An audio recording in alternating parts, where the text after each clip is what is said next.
طلاق صرف 2 بار ہے، یعنی جب 2 دفعہ طلاق دے دی جائے تو پھر عورتوں کو یا تو بطریق شائستہ نکاح میں رہنے دینا ہے یا بھلائی کے ساتھ چھوڑ دینا، اور یہ جائز نہیں کہ جو مہر تم ان کو دے چکے ہو اس میں سے کچھ واپس لے لو۔ ہاں اگر زن و شوہر کو خوف ہو کہ وہ اللہ کی حدوں کو قائم نہیں رکھ سکیں گے تو اگر عورت خاوند کے ہاتھ سے رہائی پانے کے بدلے میں کچھ دے ڈالے تو دونوں پر کچھ گناہ نہیں۔ یہ اللہ کی مقرر کی ہوئی حدیں ہیں، ان سے باہر نہ نکلنا،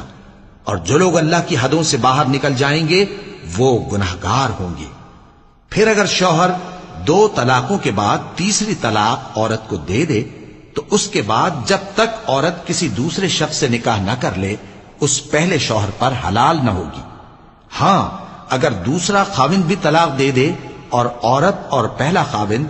پھر ایک دوسرے کی طرف رجوع کر لیں تو ان پر کچھ گناہ نہیں۔